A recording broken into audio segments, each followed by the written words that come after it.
Hello नमस्कार दोस्तों। जी हाँ, बिहार में एक बहुत बड़ी चर्चा है कि नीतीश कुमार की पार्टी बन गई है अति पिछड़ों की पार्टी और बीजेपी को फिर से नीतीश कुमार ने इस मौके में हरा दिया और बना दिया सिर्फ अगड़ों की ही पार्टी।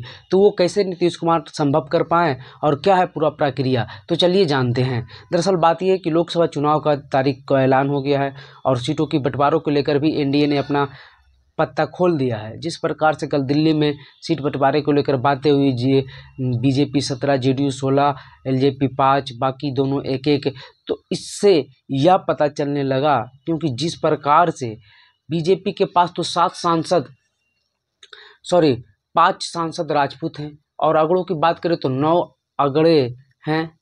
बीजेपी की 17 में से 9 सांसद अगड़े हैं, 3 तो यादव हैं, 1 दलित हैं, तो इस प्रकार से हैं और बाकी सब पिछड़े हैं, अति पिछड़े भी एक हैं। लेकिन एक अररिया वाले दिलीप सिंह बचे हुए अति पिछड़े और एक रामा देवी का तो टिकट ही कट गया है पिछले से। तो बीजेपी को अगड़ों की पाछी बनाकर रख दिए नीतीश कुमार ने। वो कैसे? क्योंकि लोकसभा के टिकट को बंटवारे को लेकर बीजेपी अपना आधा से ज़्यादा टिकट अगड़ों की देगी और जबकि जनसंख्या मात्र 10% है। तो बीजेपी अपनों की अगड़ों की पार्टी दिखाएगी लोकसभा इलेक्शन में। वही नीतीश कुमार की बात करें तो नीतीश कुमार की 16 सीटों में ज़्यादातर सीट पिछड़ों की दी जा रही है और उसमें भी अति पिछड़ों की 5-6 सीट दी जा रही है। जैसे जहानाबाद जैसे हॉट सीट जो भूमिहारों की परंपरागत सीट मानी जाती है, वहाँ भी एक अति पिछड़ा चंद्रवंशी को लड़ाकर जितवाकर, चाहे जैसे भी हो, जितवाकर नीतीश कुमार ने सारा गेम ही पलट दिया था और उन्होंने अति पिछड़ों की राजनीति को उभार लाई।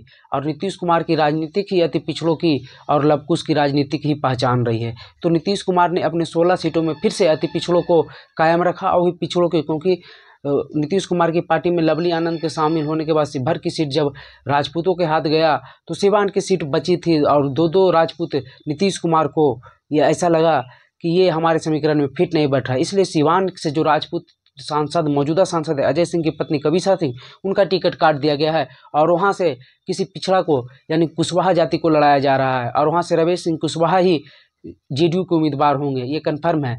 तो फिर जेडीयू ने अपना समीकरण साध लिया है और लवकुश के साथ अति पिछड़ों का एक फौज बना ली है और वो अपने आप को लोकसभा इलेक्शन में, कम से कम लोकसभा इलेक्शन में अपने आप को मजबूती के साथ पिछड़ों और अति पिछड़ों की पार्टी के रूप में सामने आई है। वही बीजेपी ने अपने आधा से अधिक सांसदों को अगड़ों को टिकट दिया है और अगड़ों को टिकट के देने के साथ पिछड़ों अति पिछड़ों में भी उन्होंने अपनी पेंद बना कर ही रखी है।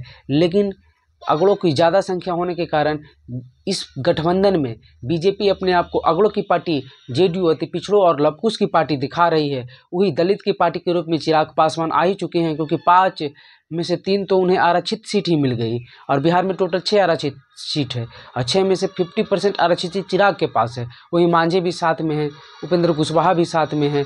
तो बीजेपी एक और सीट जो शिवहर मानी जाती है वो भी बीजेपी के खातों से अब जेडीयू के हाथों में चली गई है और वहाँ से रामा देवी जो सांसद है बीजेपी की, उनका टिकट लगभग कट ही गया है और वहाँ से ये सीट जेडीयू के हाथों में गई। तो वहाँ से उम्मीदवार आनंद मोहन की पत्नी, बाहुबली आनंद मोहन की पत्नी लवली आनंद होगी। जी हाँ, जिस प्रकार से चेतन आनंद ने बिहार विधानसभा में बहुमत साबित करने के समय आनंद मोहन की मेहनत और चेतन आनंद मोहन के बेटों को पलटा बदली करने की परिणाम स्वरूप उन्हें फलस्वरूप शिवहर की सीट दी गई है।